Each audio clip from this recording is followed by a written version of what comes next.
आजकल फायर का कॉन्सेप्ट बहुत चलता है, फाइनेंशियल इंडिपेंडेंट रिटायर अर्ली। तो आपका उसके बारे में क्या सोचना है, आप क्या सोचते हैं मतलब उस कॉन्सेप्ट को लेकर के?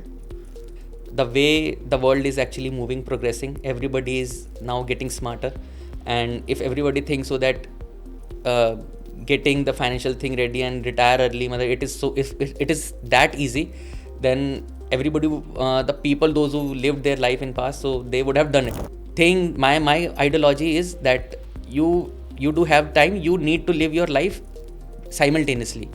While doing the work, you need to be like enjoying your life. There is no thing called retirement.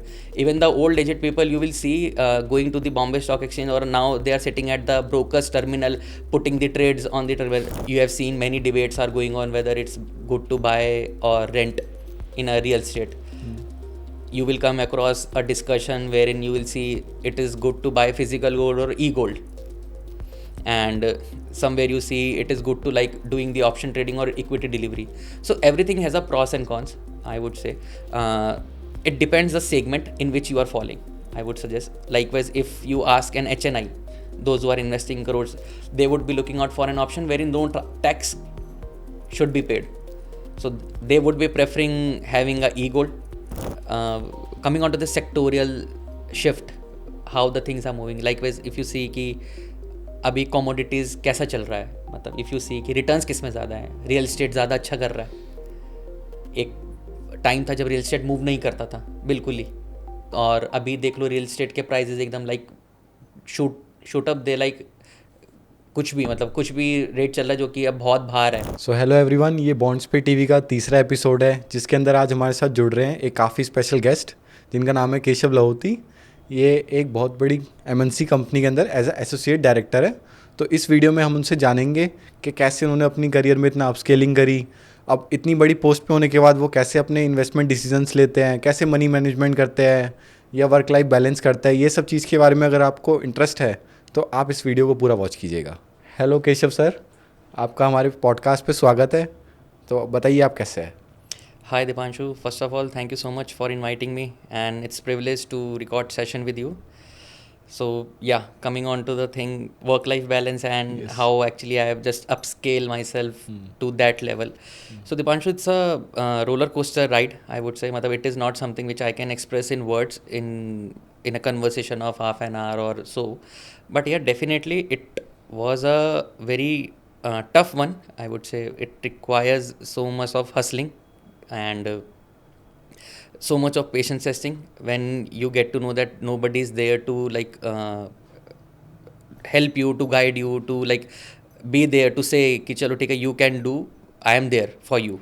So it was a situation wherein I just found myself that I am missing something major, and I just haven't emphasis on that thing, and I just focus that I need to do something which I can be like coming on to this level. Never thought of to this level, but definitely in a position or in a state of mind that this is something which I need as of now just for the survival.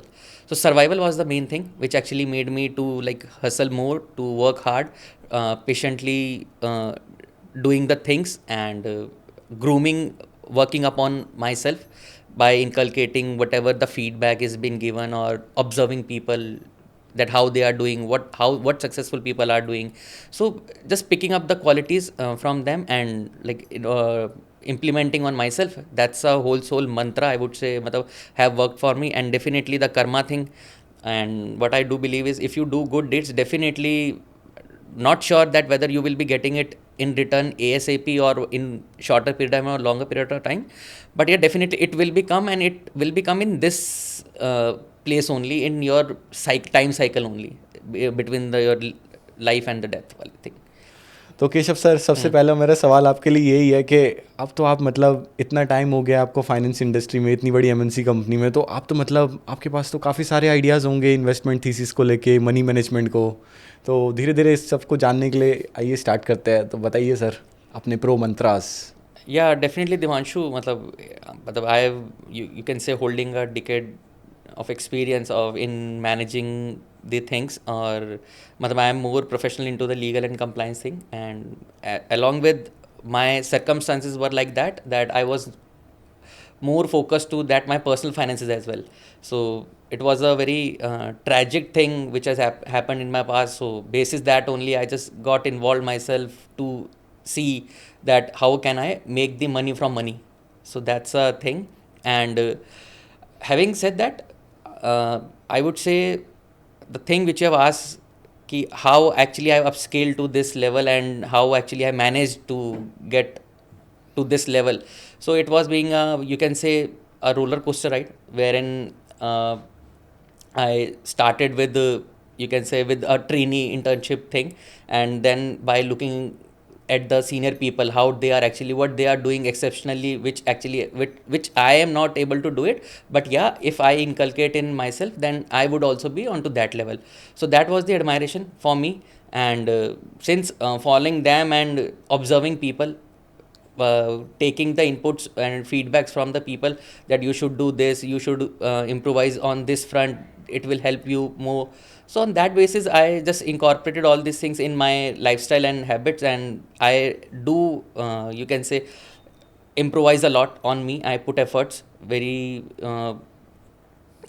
usually very like very hard, but I am very hard to myself, considering that I need to like push myself to achieve that level. I do have many of the things in my mind which I want to like achieve in a later part of my life. So definitely it's a good journey, and many of the experiences are there which in this show matlab will letting you know.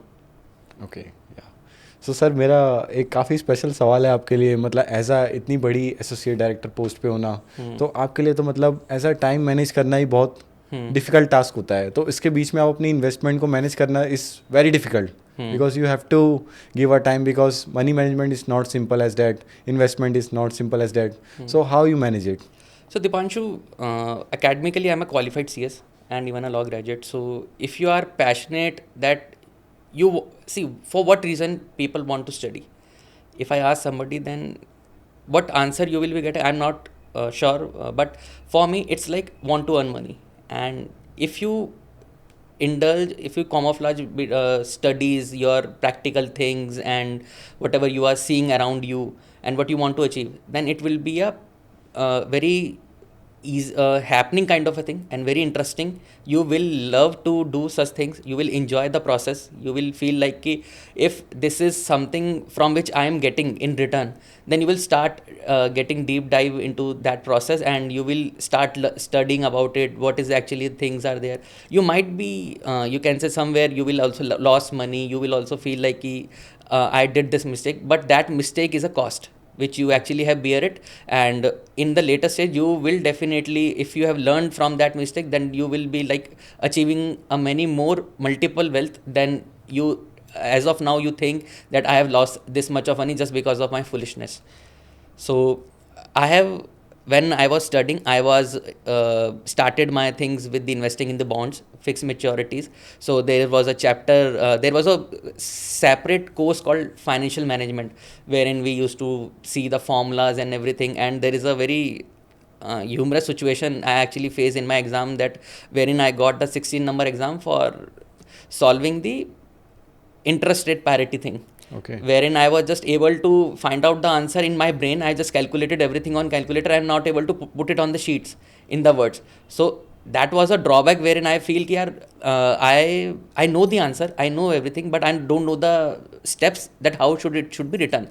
Then it was like, when you do have a practical exposure, you need to have a theoretical thing as well. From there I just got the sense ki theek hai, whatever you are doing, like trading in derivatives market, investing in bonds, but you should having also the knowledge or rationale behind it, how it is actually working. By putting it on calculator, saying this will this divide by this, it will be coming to this, but why you have divided this thing by this, denominator numerator, why you have put it these things in that manner. So I have studied each and every topic. By that I just got the sense that yeah, this is required, this is something which is actually playing a pivotal role in that equation, and this is the important factor which I need to see to invest, to see whether it will be able to give the return back in future, and its capability. So these things were there, wherein in sum or in conclusion what I would say is that you need to mix up the things. You can't see it in isolation, you need to see it as if that while you are studying, you are also doing the practical thing, which I did it since 12, because I'm a commerce student, and since there only I just got the interest. Accounting was there, debit, credit, what is actually going on, what is the value of rupee, even it is in a coin base, it is made of silver, or sorry, steel, then what is the worth of using the steel rather than not some other copper or aluminum. So economics was there. So you need to develop the interest, then only you will be getting the sense that you will start. When you start enjoying, you will automatically start asking the question to your seniors, to your professional people around your network, and then you will automatically start getting connected with those people, and you will get the knowledge of that thing. Okay so sir basically आपने सुना होगा आजकल fire का concept बहुत चलता है, financial independent retire early. तो आपका उसके बारे में क्या सोचना है, आप क्या सोचते हैं मतलब उस कंसेप्ट को लेकर के? नहीं, it's a this concept is in vogue, definitely, and by saying so, it's not that easy. The way the world is actually moving, progressing, everybody is now getting smarter, and if everybody thinks so that getting the financial thing ready and retire early, it is so, if it is that easy, then everybody, the people, those who lived their life in past, so they would have done it. But it is not that easy. It's a process.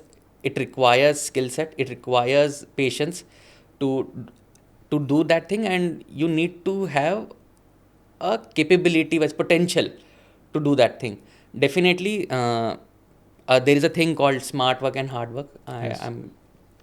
And totally appreciate both the things. It is not something that there is no need to do the hard work if you are doing the smart work. It is a combination of both, wherein you might be, if you are setting up an objective that you want to retire early, but in case if you want to retire early, then you are taking so much of pressure, or doing mistakes in that pressure, which can also cause you a harm. The thing which you have started it for some objective, but it will not be getting it incorporated. So it's a double-edged sword, I would say, and risky. And I would say, don't take life so that serious on a financial terms. Other things are also there. Retirement is fine, but if you think, my ideology is that you do have time, you need to live your life simultaneously. While doing the work, you need to be like enjoying your life. There is no thing called retirement. Even the old aged people you will see going to the Bombay Stock Exchange, or now they are sitting at the broker's terminal putting the trades on the terminal. Even the problem for the elder people are like this, they don't have the work to do. Yes. So there is nothing called, for me, it's like early retirement. It is something that you should have the ample money, that you should not find yourself in a troublesome situation wherein you are dependent or you are not able to fulfill your things. So that's a thing for me. Not sure of that early retirement is a good thing or bad.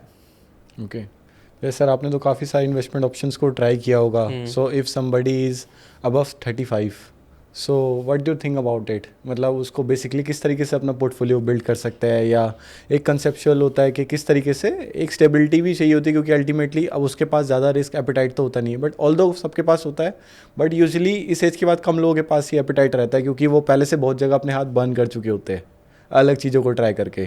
तो आप किस तरीके से उस चीज़ को देखते हैं? दीपांशु, आई would से 35 के बाद रिस्पॉन्सिबिलिटीज आ जाती है. Yes, right. इवन 20s में भी रिस्पॉन्सिबिलिटीज रहती ही है, in case if life have given you the things early, तो it is fine. And the thing which I said, risk taking, nobody wants to take a risk.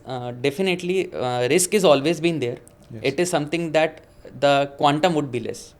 Risk will always be there. Even the government is also a risky. If you see the geopolitical tension, even in Bangladesh, Pakistan, Sri Lanka, the demonetization has been happening in India as well. So the risk will always be there, and it is a one of its kind. It is something that people don't know of that risk, that what is this risk all about. That doesn't mean that that is not a risk in itself. So risk is there, and the thing which you ask ki how actually the person should be investing and what are the options they can consider. I would say always being there is a sector rotation, things called asset class, wherein Yes. the gold is there, equities are there, real estate is there, and other commodities are there, wherein if you see, you have seen many debates are going on whether it's good to buy or rent in a real estate. You will come across a discussion wherein you will see it is good to buy physical gold or e-gold, and somewhere you see it is good to like doing the option trading or equity delivery. So everything has a pros and cons, I would say. It depends the segment in which you are falling, I would suggest. Likewise, if you ask an HNI, those who are investing crores, they would be looking out for an option wherein no tax should be paid. So they would be preferring having a e-gold. And the way recently in the recent budget the government has actually done with the sovereign bond fund, so it was a quite shocking to everyone, and there was no earlier capital gain, but now the value has been depreciated by 6% directly by reducing the import duty. So that's a risk they were carrying.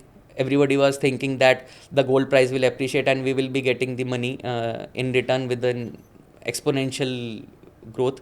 But yeah, that was not that has not been happened to the expectations. Coming on to the equity side, when people do think ki, if somebody is earning, then why I can't, and every time SEBI is coming up with the things that most of the traders or even the short term investors are losing money onto that. So it depends. And I would say if you in trading also there are separate categories, like scalper is there, wherein they are just doing the algo trading. They are just buying in crores, selling in crores, and in that they are just scalping the bips, like 10 paisa bips. They are coming with the lakhs amount, 1,000 is paid as a broker, then remaining is with you. So that's a game. And in the other class of categories like commodities and all, if you see, like if you do have your father's or relatives business, that you see that silver is getting used in chips making and all, that's a smartness you need to show, then you can hold that asset as well. And coming on to the real estate, whether buying or leasing, see, emotional values are also there with the home. And I would say there is a concept called opportunity cost, wherein you see that if I am mathematically, if you calculate, then if I do also have the house, and if I say that just sell it to 1.5 crore and I will be and placing this FD with the bank and I will be getting the return which I am getting in a salary, so that would also be an option. But that is not always been feasible. Some circumstances, scenarios would be there wherein you will be like कि घर होना चाहिए एक अपना, एक permanent fix asset create करने वाली बात होती है. तो definitely you will find the manufacturing industry is getting the higher pay rather than a service industry. So because assets are there, people see what is actually it is in the hand, not subject to any others competence or potential caliber. So that's a differentiator, I would say. So depending on that situation or circumstances, scenarios, you need to decide by yourself that where you want to see yourself. You are a risk taking person. Do you have a money to like to diversify or to put it in a one basket? It's up to you. There is no fixed mantra. Every individual do have their individual background, capabilities, responsibilities. You can't compare it with the other one. If something has worked for someone, that doesn't mean it will be working for you as well. So that's a thing. And my suggestion would be that definitely you should be having money in every class, so that in case one class is not responding or giving you the returns, then the other class is actually safeguarding you from that risk. Like was in Japan, from the last 10 years there was no market movement, though Japan economy is doing very well. So things are there, economics is there. You need to be very vigilant, you need to be focused what is actually going on. You need to like discussing it with people's surroundings, what people are thinking. The more contrarian view are there, the more you apply your mind in that, it will helps you in determining what actually class you need to invest. And by that process only, I just being like looking out for the opportunities where I can diversify my fund. I do have an investment in bonds, equities, as well as other structured debt instruments, and synthetic transactions are there wherein I have invested a lot. So sir next question मेरे को आपके लिए ये है कि जैसे UPI is a very revolutionise thing, मतलब बहुत आसान कर दिया सब चीज़ें. So as per money management ये काफ़ी डिफ़िकल्ट हो गया, क्योंकि आज की डेट में आपको कुछ भी पैसे यूज़ करने हैं तो बैंक में तो अब तुरंत डेबिट क्रेडिट कितना भी कर सकते हैं एज़ पर UPI की वजह से. बट इसकी वजह से हम लोगों की मनी मैनेजमेंट भी तो काफ़ी बेकार हो गई है, क्योंकि हर कोई स्पेंड कर सकता है, इस पर 0 पैनी कर सकता है अपने अकाउंट के अंदर, सब कुछ एक्सपेंस में अपना अल्टीमेटली आप सब कुछ खर्च कर सकते हैं। तो आप भी तो मनी मैनेजमेंट करते होंगे, क्योंकि ये काफ़ी डिफिकल्ट टास्क है आज के लिए। इन्वेस्टमेंट तो चलिए अलग बात है, मनी मैनेज करना ही काफ़ी डिफिकल्ट हो गया है। तो आपकी उसके बारे में क्या राय है, या आप उसको किस तरीके से देखते हैं या किस तरीके यूज़ करते हैं अपने डे टू डे लाइफ में? सो दीपांशु, हाँ, this is a very true thing कि आजकल यूपीआई एक ऐसी चीज़ हो गई, हाथ में आ गया कि जहाँ मर्जी जैसे मर्जी आप पेमेंट कर दो। इवन नाउ तो क्रेडिट कार्ड पे भी यूपीआई अलाउड हो गया, तो you do have a limit as well. Earlier जो पहले बच्चे हमें पूछना पड़ता था, मतलब it's a loan kind of a thing wherein you are paying making a payment through a credit card.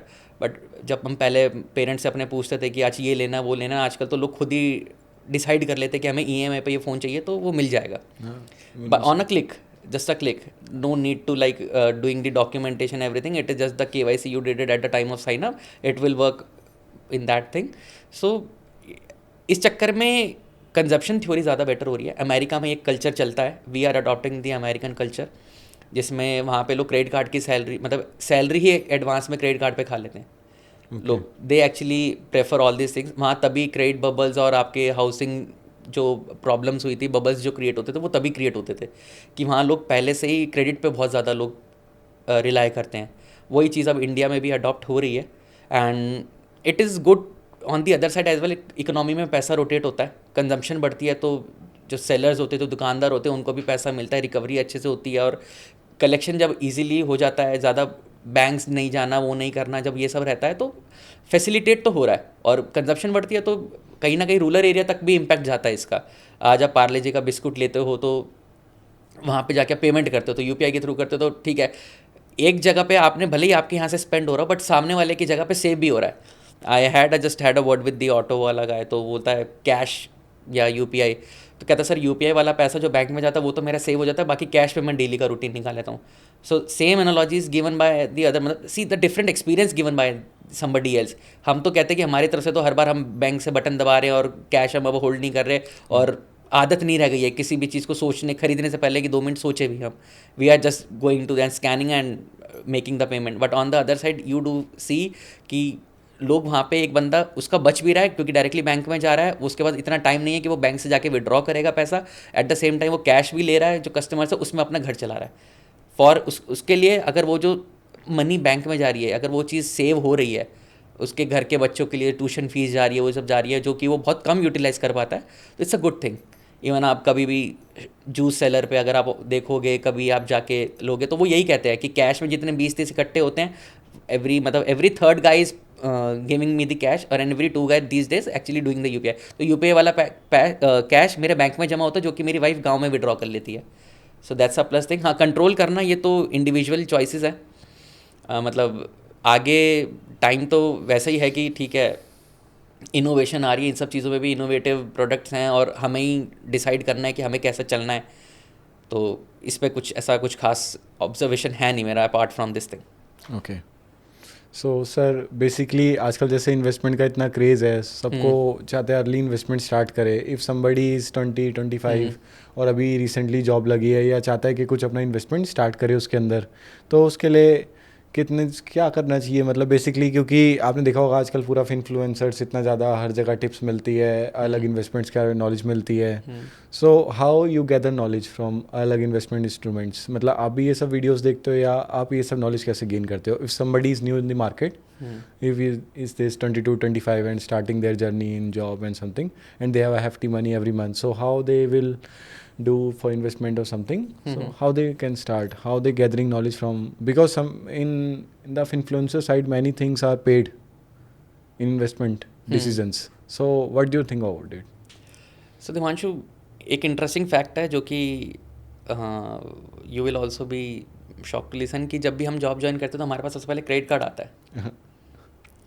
In the first job itself you will find कि आपके पास क्रेडिट कार्ड आने की एक वो आ जाती है, एक बैंक सबसे पहले आपको पोच करेंगे एंड आपके हाथों में क्रेडिट कार्ड देंगे, एंड उसका भी एक अलग मज़ा है।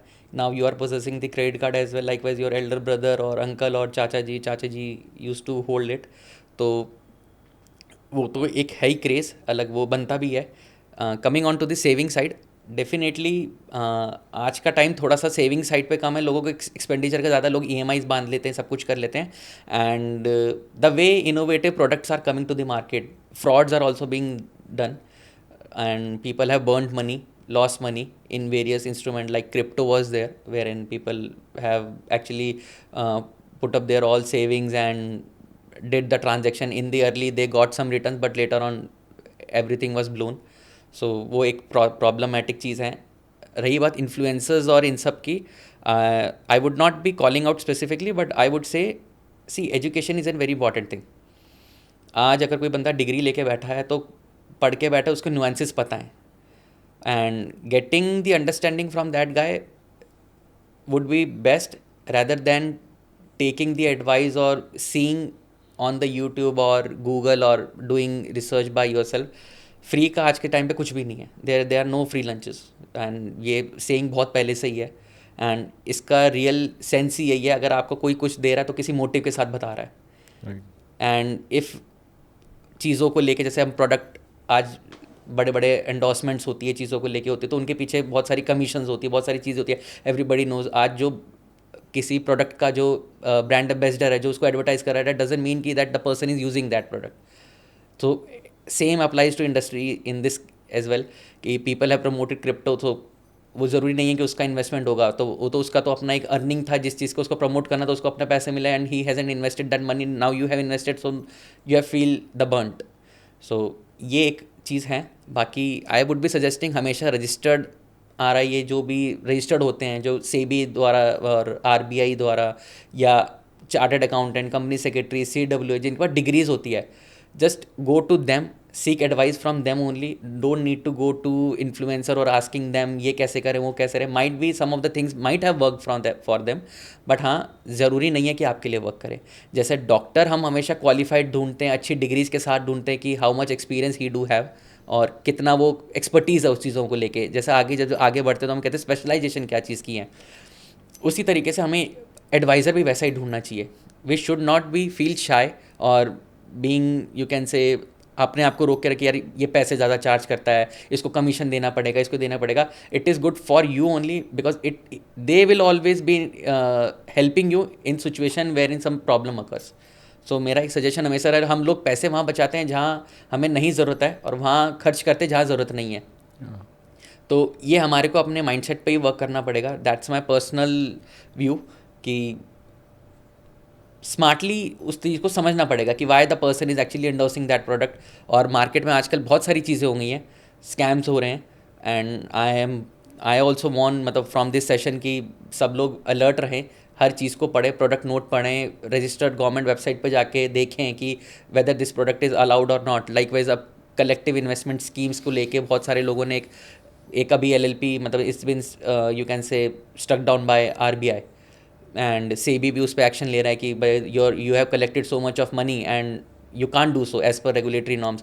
Now everybody has actually, in greed, they have invested 14%, 15%, 16%, but now they are suffering कि ये हमने क्या कर दिया. Same was case applies in Sahara and other cases as well, wherein people have actually invested lot of money, their savings, and just because 2-3% हमें ज़्यादा अच्छा मिल जाए, वो मिल जाए, तो वो एक रिस्की चीज़ है. आई ऑलवेज प्रेफर कि थोड़ा ही सही, लेकिन किसी स्टेबल जगह में रखिए, ताकि हेल्प हो बाद में, आपको कोई प्रॉब्लम में ना फंसना पड़े. So banks option are also available, and products, you should be knowing the risk first, कि what product you are investing. Definitely things are there, securities are there, you should knowing the nature of the security, कि वो क्या चीज़ की security है, कैसे work कर रही है.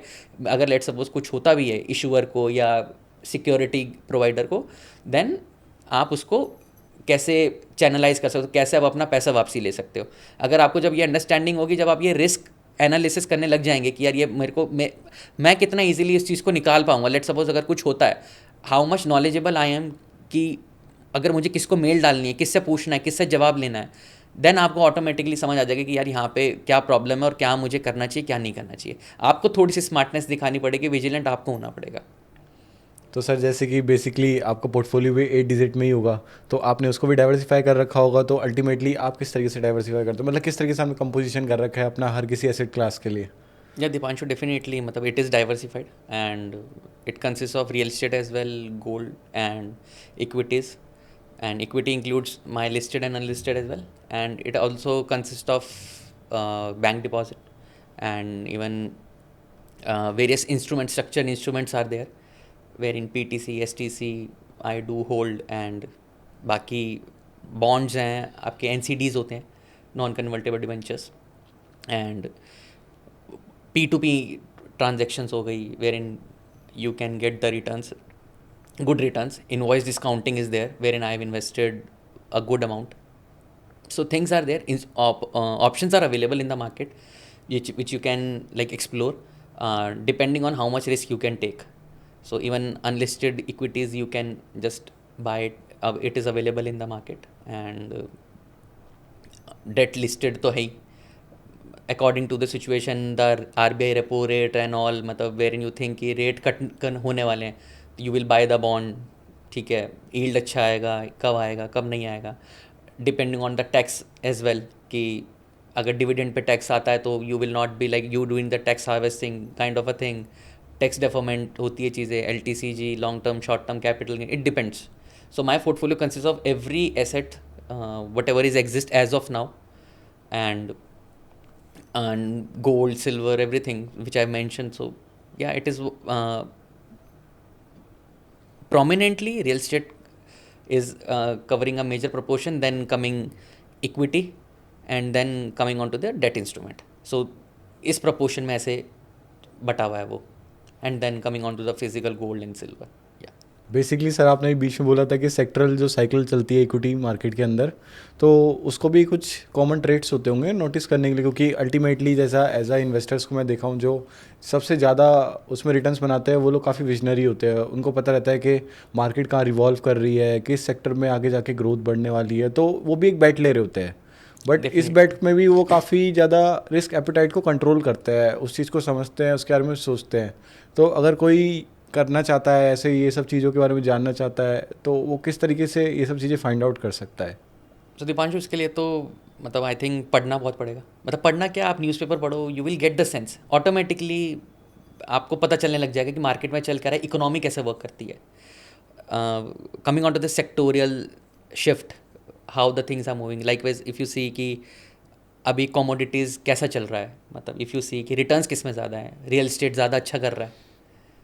एक टाइम था जब रियल इस्टेट मूव नहीं करता था बिल्कुल ही, और अभी देख लो रियल इस्टेट के प्राइजेज एकदम लाइक शूट अप दे, लाइक कुछ भी, मतलब कुछ भी रेट चल रहा है जो कि अब बहुत बाहर है लोग, लेकिन people do have the purchasing power, तो वो भी सोल्ड आउट हो रहे हैं इंस्टेंटली. एंड अभी पैसा बहुत है मार्केट में, लिक्विडिटी है, आरबीआई ने पैसा बहुत इन्फ्यूज़ कर रखा है पोस्ट कोविड, जो कि अभी टेपर होना बाकी है. तो लोगों के पास पैसा इतना है कि अभी इक्विटी में बुल रन चल रहा है. If you see markets are giving tremendous returns, और मतलब आपने एक साल पहले भी इन्वेस्ट किया तो again also you are sitting on a profitable thing. 18% 19% का कंपाउंडिंग रिटर्न आ रहा है. Nifty, ETF and all. Nifty अगर आप देखते हैं, सेलेक्टिव स्टॉक्स देखते हैं, तो दे आर गोइंग, मतलब they are become multi bagger, and many of the stocks have become 5x 10x 100x. So things are there. And अभी कमोडिटीज़, गोल्ड यू सी एकदम अच्छे खासे 70 ऑड लेवल्स पे चल रहा था, और अभी गवर्नमेंट ने ड्यूटी कट करी तो थोड़ा सा शार्प फॉल आया. वॉर की सिचुएशन है अक्रॉस वर्ल्ड, तो डिमांड गोल्ड की भी बढ़ सकती है. दो मतलब it's not a productive asset, but still, क्योंकि gold is the ultimate king, where in currencies are being like link to that thing. People generally see it as earlier US dollar, और ये सब करेंसी लिंक रहती है. Even in currency itself, मतलब the way rupees depreciating, you can सी जितना ज़्यादा depreciate करेगा उतना एक्सपोर्टर्स को बेनिफिट होगा. लोग बाहर से लोग ज़्यादा, मतलब बाहर के लोग ज़्यादा ऑर्डर पर प्लेस करेंगे, हमारी कम्पिटिटिवनेस बढ़ेगी, इंडिया पे रिलायंस ज़्यादा बढ़ेगा, तो एक्सपोर्ट ओरिएंटेड सेक्टर ज़्यादा फोकस देख सकते हो. तो you need to see the signals कि गवर्नमेंट का कहाँ फोकस आ रहा है. आप रियल इस्टेट में जैसे अभी उन्होंने इंडेक्सेशन हटाया अपना, तो यू कैन सी कि लोगों के जो कैपिटल गेंस आ रहे थे उसमें पहले एग्जम्पशन थी कि आप अपना कैपिटल इन उठा के अगर प्रॉपर्टी में इन्वेस्ट कर देते तो यू डोंट रिक्वायर टू पे टैक्सेस. तो अब देखोगे तो इतने बड़े बड़े करोड्स में जो फ्लैट्स और जो प्रॉपर्टीज़ जा रही है वो, that was the reason actually government has created a demand for that thing. Now government wants to stop that thing, और स्टॉप यूं कैसे, स्लो डाउन दैट थिंग कि भाई ये एक इन्वेस्टमेंट व्हीकल ना बन जाए. It was just, since India is a populated city, ये एक फिक्स एसेट है जो कि आई थिंक नेसेसिटी और रिक्वायरमेंट जिसकी है उसी को रहे उसके पास. So that was a thing. और अगर आप देखोगे तो अब infrastructure like wise electronic vehicle तो आप वो अच्छा है ही. वो उसमें थोड़ी सी क्लैरिटी और आना बाकी है, क्योंकि उसका एमिशन भले ही ज़ीरो है लेकिन उसको बनाने के लिए बहुत कॉस्ट मतलब बियर करना पड़ रहा है. इसके लिए अब हाइब्रिड ज़्यादा आई थिंक ज़्यादा इवॉल्व हो रहा है. और कमिंग और जैसे कि फैक्टर्स हैं, आपने सोलर देख लिया, विंड देख लिया, मतलब they are going to be competitive. अभी सब्सिडीज़ मिल रही है तो अभी आप उस पर फोकस कर सकते हो. ऊपर से ई इंफ्रास्ट्रक्चर, अब आप देखोगे आपके पूरा सब कुछ डिजिटल हो गया है. मतलब आधार के थ्रू आपके केवाईसी सारे ऑनलाइन हो गए हैं, आपके डिजी लॉकर के थ्रू आपकी बैंक मार्कशीट सब कुछ एक प्लेटफॉर्म पे अवेलेबल है. You don't need to carry a wallet कि भैया घर पे भूल गए तो कोई दिक्कत नहीं है, आपने अपना डिजी लॉकर से ड्राइविंग लाइसेंस दिखा दिया. If somebody has ask you कि दिखाओ मुझे क्या है वैलिड, अपने आप को प्रूफ दिखाना है, आपको कुछ भी करना है तो आप ऐसी कंपनीज में इन्वेस्ट कर सकते हो. डिजिटल सिग्नेचर्स आर देयर, मतलब सब कुछ आजकल इलेक्ट्रॉनिक हो गया है. तो in these sectors you can see कि they are the booming sector. अगर आप प्रिंट मीडिया में देखोगे तो पहले न्यूज़पेपर ये सब आते थे, दे आर लाइक ख़त्म होने वाले सेक्टर्स हैं. और मतलब आप उन सेक्टर्स में नहीं इन्वेस्ट करोगे जो कि लगता है कि यार ये आगे आने वाले टाइम पे नहीं सस्टेन कर पाएंगे. प्रिंट मीडिया में हो गया कि भाई पहले न्यूज़पेपर छपते थे, अब कौन यूजुअली करता है, पढ़ता है ज़्यादा सब. अब आजकल ई पेपर पढ़ने लग गए हैं. तो यू कैन सी इवन आप अब वेयर हाउस का एक ज़माना आ गया एक नया, जब हाइपर लोकल मार्केट ये सब चल रहे हैं. जब आप देखते हैं कि यार इंस्टेंट डिलीवरी हो रही है तो उसके लिए बड़े बड़े स्पेसेस चाहिए. You can C data centres चाहिए जहाँ पे आप इतना सारा जो डेटा रिकॉर्ड हो रहा है, इवन ये वीडियो भी कहीं जाके सेव होगी, स्पेस ऑक्यूपाई करेगी. कहीं डेटा सेंटर, कहीं डेटा अवेलेबल होगा, अपलोड होगा सर्वर, वो सर्वर कहाँ, यूएस, इंडिया, ये सब की ज़रूरत है. तो ये सर्वर ये सेव होगा. तो आप ऐसे कंपनीज, ऐसे चीज़ों को देख के आप आइडिया ले सकते हैं कि उस सेक्टर में फिर आप कैसे इन्वेस्ट कर सकते हैं. मतलब these areas you need to see. अब आप देखेंगे इक्विटीज़ में लोग पैसा इन्वेस्ट कर रहे हैं, अवेयरनेस क्रिएट हो गई है. तो भाई ब्रोकिंग फर्म्स हो गई, ये देख सकते हैं. और एएमसीज म्यूचुअल फंड में अच्छा खासा इन्फ्लोज है. तो ये ऐसे आपको सेंस करना पड़ेगा कि what is actually moving, what is not. Manufacturing में अब डिमांड आ रही है क्योंकि लोग कंज्यूम करने लगे हैं. Like wise I said it कि कंजम्पशन बढ़ेगा, लोग खर्च करना चालू कर देंगे. तो अब कोई भी चीज़ अगर 100 भी होगी तो लोग खर्च कर रहे हैं, लोग दे रहे हैं. तो इससे क्या हो रहा है कि डिमांड क्रिएट हो रही है. डिमांड क्रिएट हो रही है तो मैन्युफैक्चरिंग प्लांट लगेंगे. तो लोग अब देखोगे, अब रिसेंटली कंपनीज कैपेक्स अनाउंस करने लग गई है कि हम 250 करोड़ का इन्वेस्ट करेंगे, हम 500 करोड़ का इन्वेस्ट करेंगे, इन्वेस्टमेंट करके नया प्लांट लगा रहे हैं. तो हमारे मैन्युफैक्चरिंग मूव आ गया. Logistics is a best of the best. मतलब जो अभी हमारी गवर्नमेंट का इनिशिएटिव है, नितिन गडकरी एंड ये सब जो कर रहे हैं कि पूरा हमारा लॉजिस्टिक्स बहुत स्मूथ रहना चाहिए. And that is the ultimate success of an economy. I would से चाइना, जापान, ये सब का सक्सेस यही है कि वो मूव, जो कार्गो मूव हो रहा है वो इंस्टेंटली हो रहा है. तो आप उस सेक्टर में देखते हो the way it is getting revolutionise, जिसमें सारे का सारा ई इंटरनेट पे सब कुछ हो गया, tracking and all, everything is there. तो आपको खुद ही को सेंस करना है कि आप खुद यूटिलिटी में क्या ले रहे हो. आपको खुद लग रहा है कि यार आपके घर पे जो डिलीवरी देने आ रहा है कौन सी कंपनी का डिलीवरी है, कौन डिलीवर कर रहा है, इतना जल्दी कैसे हो पा रहा है. तो आप उसका ट्रैकर देखते हो. आप सड़क पे देखते हो किसकी गाड़ी ज़्यादा बिक रही है, क्यों बिक रही है, रीज़न क्या है. अच्छा, उसके सप्लायर कौन है, उसके डीलर कौन है, कौन सा कंपोनेंट यूज़ होता है जो कि शायद से यूनिक है, सिर्फ एक ही कंपनी बनाती है. तो अब जो ट्रेडिशनल व्हीकल थे वो बंद हो गए. तो अब आप नई गियर पिस्टन्स वाली कंपनी नहीं देखोगे, यूजुअली कम डिमांड्स में है. अब सब इलेक्ट्रॉनिकली हो गया है. अब बैटरीज़ की रिक्वायरमेंट है तो you will see battery cell कौन बनाता है.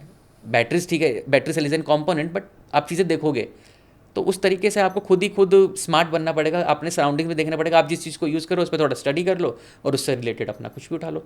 ये तो रही इक्विटी. और बाकी सेक्टर वाइज चलता है. अभी वॉर सिचुएशन है, ऐसे गोल्ड कमोडिटीज़, मतलब गोल्ड के प्राइजेस हैं क्योंकि लोग, it's link to the economy और आप वो होल्ड करके रखते हैं. गवर्नमेंट, अभी हमने इंडिया ने भी अपना गोल्ड अच्छा खासा क्वांटिटी में वापसी मंगवाया है इंग्लैंड से, if you read that news. तो इसीलिए क्योंकि वॉर की सिचुएशन में the gold is the king.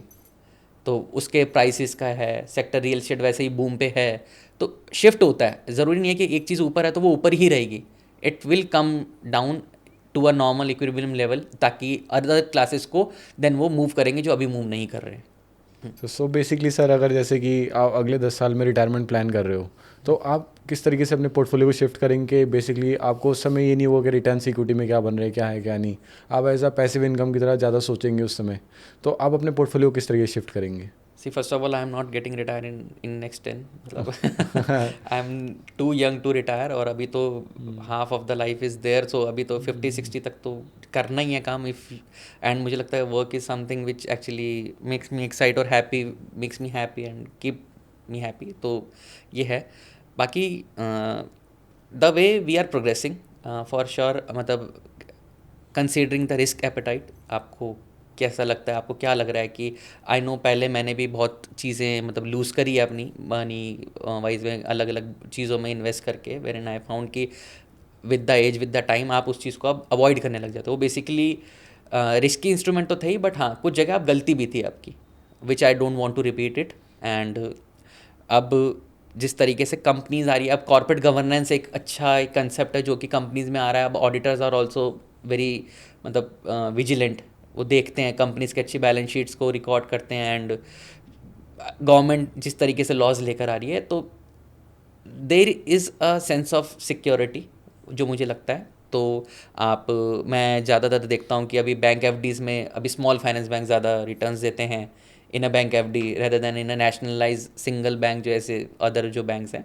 तो मुझे लगता है कि मैं वहाँ पे अभी थोड़ा सा मैं अमाउंट उधर रख रहा हूँ, keeping a side for a liquidity, fast liquidity, एक वो चीज़ ऑप्शन है। सेकेंडली मैं मेरा जो डेली चर्निंग है, लाइक वाइज मेरे डेली एक्सपेंसेस होते हैं, जिसको मुझे लगता है कि यार अगर मेरे डेली के 2500-5000 रुपीज़ अगर आ रहे हैं, तो जैसे P2P इन्वेस्टमेंट्स हो गया वो मैं रखता हूँ, इनवॉइस डिस्काउंटिंग हो गया वो रहते हैं मेरे पास।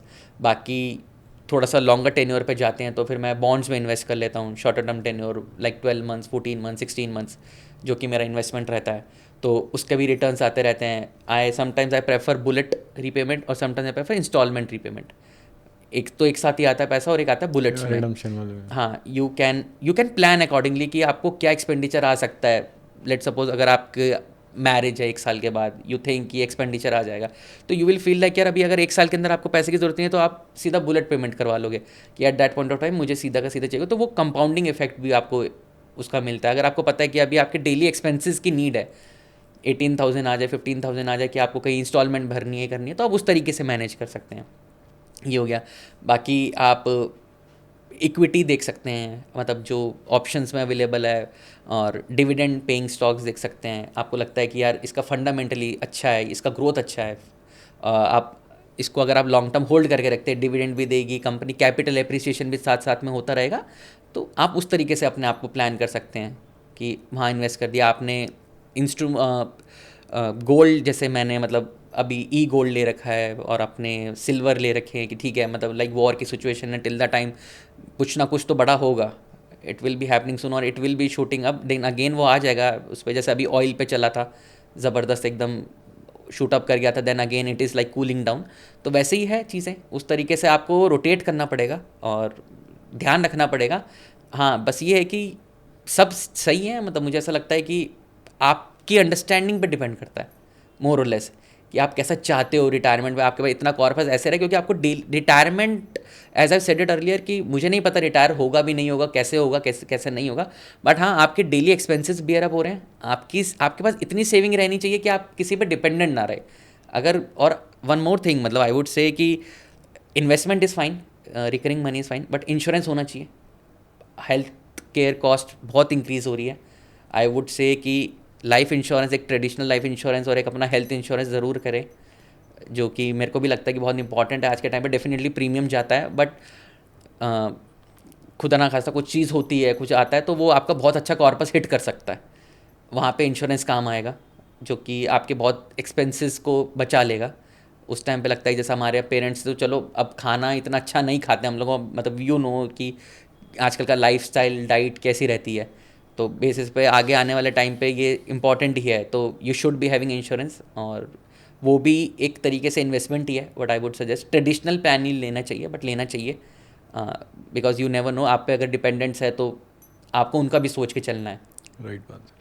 तो आप वो भी रखिए, अपने कंपोनेंट में डाल के रखिए। Definitely it's an expenditure, but later on if something wrong happen ना, then your family would be safe, जो कि पहले के टाइम पे नहीं होता था। मतलब even I lost my father in my very early days and then grandfather. तो वो पॉलिसीज़ मैंने देखा है, तो 2-4 प्रीमियम देने के बाद नहीं दिए गए। वही उसी नोशन में कि शायद से ठीक है, क्या ज़रूरत है क्या नहीं, किसी ने ध्यान नहीं दिया। बट नाउ तो डिजिटल है, सब आपके मोबाइल पे, सब कुछ एक्सेसिबिलिटी है। अगर आज वो प्रीमियम दिए हुए होते तो might be you would have entitle for 1 crore some amount और भी अमाउंट्स आप एलिजिबल होते, ताकि फैमिली सेफ रहती है। तो वो चीज़ों का एक माइंड में रखना है। इन्वेस्टमेंट ऑल्सो मतलब डन विद द इंश्योरेंस तो ज़्यादा बेटर है, आपके लिए ही हेल्पफुल रहेगा। पैसा तो invest creating passive income is fine, but at the same time you should be focusing on all these aspects कि ये भी रहे साथ में, ताकि आपकी जो पैसिव इनकम का बर्डन एकदम अचानक से खत्म ना हो जाए। पैसिव इनकम तभी जनरेट हो रही है जब आपके पास एक कॉर्पस है। अगर उस कॉर्पस पे ही कुछ बात आ गई, then you will be in trouble. Okay, बाकी सर मेरा एक पर्सनल क्वेश्चन था आपके लिए। जैसे अब आप इतनी बड़ी पोस्ट पे हो तो आपको काफ़ी अच्छी हैफ्टी सैलरी मिलती होगी, तो अब भी इम्पल्स बाइंग करते हो? नहीं, ऐसा नहीं है। मतलब इतना बड़ा कुछ भी नहीं है। जब कोई बंदा किसी लेवल पे पहुंच जाता है, उसके बाद देन अपने ऊपर वाले को देखने लग जाता है, देन उसको फिर कम लगने लग जाती है। हाँ, ये तो है। So it's a phenomena. मतलब इट इज़ नॉट समथिंग कि आज अगर आप मेरे से पूछे Keshav are you satisfied with the things, तो I would say no. I would be considering to have more, और if the market is ready to pay you, then you would be moving to that thing. तो impulsive buying रहती है sometimes, it is, and वो ज़रूरत भी है। देखो, experience gain ही तभी होगा जब आप ये सब करोगे। जब तक खुद से करके, मतलब I have also beer up all the cost. मतलब जो अगर आपको लग रहा है कि आज वो कॉर्पस बना है, अगर मैं 10,000 मैंने लगाए, तो मैंने कभी एक 10,000 खोए भी थे, कम्प्लीटली वैनिश्ड आउट हो गए थे। बट लेकिन समझ आई, अगली बार से बहुत ध्यान से किया, तो जाके 20x बना लिया उसका। तो वो रहता है, वो बाइंग होती है। कई बार आपका लक भी साथ दे जाता है। मतलब you need to find your self कि यार, are you lucky enough to work in that space और work in that field. It is not necessary कि मेरे लिए वर्क करके आपके लिए वर्क कर जाएगा। मैं हमेशा से प्रेफर करता हूँ यार, आपको खुद को इंस्टिंक्ट होनी चाहिए कि यार मुझे लगता है ये मेरे लिए वर्क कर जाएगा। मतलब आप बेबी स्टेप्स लो, बेट लो, और अगर प्ले कर जाओ तो धीरे धीरे करके बढ़ाओ। अगर नहीं हो रहा है तो आपके पास इतना कंट्रोल अपने होना चाहिए कि हाँ, it is not working in my favour, then I should change the strategy और I should not be doing it. Okay. हाँ, तो ऐसे करके। बट हाँ, होता है, ह्यूमन ट्रेट है। मतलब आज सब एक दूसरे को देख के ये सब हो रहा है। Society we are coming from an society only. तो हमारी सोसाइटी में सब कुछ चीज़ें हो रही है, Gamble, risk, investment, insurance, equities, सब पार्ट है। अगर इतना सब कुछ सिंप्लीफाइड हो जाएगा, स्ट्रक्चर सीधा हो जाएगा, फिर इकोनॉमी कैसे चलेगी? राइट है। सभी पढ़े लिखे हो जाएंगे तो फिर समझने वाला कौन बैठेगा? तो ये भी एक डिलेमा है। तो ये सब तो चलता रहेगा। मतलब there is no end to this. आज ही कोई करोड़ पे है तो वो 2 करोड़ की एक्सपेक्टेशन रख रहा है, कोई 2 करोड़ को 4 करोड़ की एक्सपेक्टेशन रख रहा है। तो it's a human trait, you can't control. हाँ, किसी को स्पिरिचुअलिटी पे ज़्यादा बिलीव हो गया, जिसको लगता है कि मेरे को चाहिए ही नहीं, तो that is also a different ball game. मतलब यू कांट कॉल कि यार आपको नहीं चाहिए, आपको क्यों नहीं चाहिए। मतलब it's their prerogative, their perspective. तो टोटली लाइक ठीक है। हाँ, जिसको जैसा ठीक लगे, जिस सराउंडिंग में रह रहा है, जिसका अपब्रिंगिंग वैसी हो रही है, उस तरीके से वो आगे बढ़ता जाता है। मतलब आप ये कंपेल नहीं कर सकते कि यार आपको ये करना ही करना है, आपको ऐसा होना ही होना है, या ये करते ही हो, आपसे गलती होती होती है। तो ये है, रिस्क रहेगा तभी तो चीज़ें आगे बनेंगी ना। कोई इनोवेटिव सोचेगा, कुछ अलग से करेगा, तभी होगा। ट्रेडिशनल तो सभी कर ही रहे हैं। अब कॉमन प्रैक्टिस से तो कुछ भी नहीं कोई कुछ कर सकता ना। तो कुछ आपको हट के करना पड़ेगा, तभी आप स्टैंड आउट कर पाओगे और अलग दिखोगे। ओके। वैसे सर, आप महीने का अपना एक्सपेंस का वो बनाते हो कि आप किस तरीके कितना एक्सपेंस करोगे, या उससे ज़्यादा ना हो, कम ना हो, या ऐसा कुछ अपना कुछ एक्सेल वगैरह ही बनाते हो क्या महीने का एक्सपेंसेस का, या कुछ मनी मैनेजमेंट का? पहले तो बनाता था मैं। अच्छा। और पहले तो मतलब सब कुछ होता ही था, सब कुछ रखता था बिल्कुल मनी। जब आपके पास लिमिटेड रिसोर्सेज होते हैं तो आप सोचते हो। बट क्या होता है ना, जैसे जैसे आप आगे बढ़ते हो और आपकी मतलब आपकी इनकम इतनी हो जाती है कि आप उन चीज़ों पर टाइम वेस्ट नहीं करना चाहोगे। See, time has its own cost. ठीक है, आपको पता है कि यार मैं अब ये हिसाब ही लिखूंगा तो फिर मैं अपना कहीं ना कहीं टाइम डिवोट कर रहा हूँ उस पर। राइट। एंड उस चीज़ के चक्कर में मैं आगे का कुछ नहीं कर पा रहा हूँ। हाँ, you need to up to that level. आपको खुद को पता होता है आपका लाइफ स्टाइल क्या, आपको क्या, आप उस चीज़ में फिट इन हो पा रहे हो, नहीं हो पा रहे हो, वो आपको बिगिनिंग से ही समझ आ जाता है। और आपका क्या रहा है, आपके पास डेट है, आपके पास नहीं है, आप लेना चाहते हो नहीं लेना चाहते हो, टोटली अप टू यू। और हाँ, सैलरी एक्सपेंडिचर लिखना चाहिए, मुझे लगता है होना चाहिए, बट अब इतना टाइम ही नहीं है कि आप डे इन डे, अगर आप सुबह से शाम काम ही कर रहे हो, रात को जाके अगर अपना एक्सपेंस कर रहे हो तो प्रॉब्लमेटिक है वो, मतलब वो नहीं हो सकता है, वो एक्सेप्ट मतलब पॉसिबल नहीं होता है।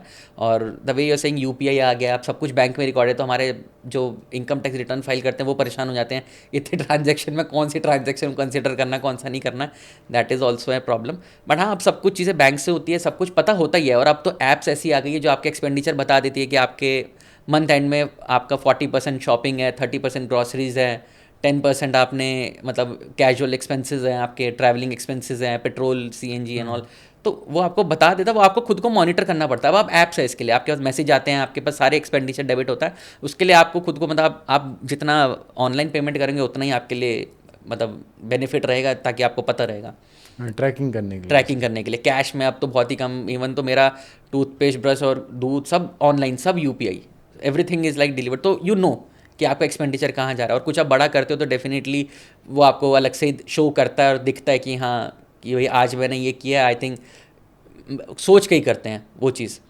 तो रहता है वो। ओके।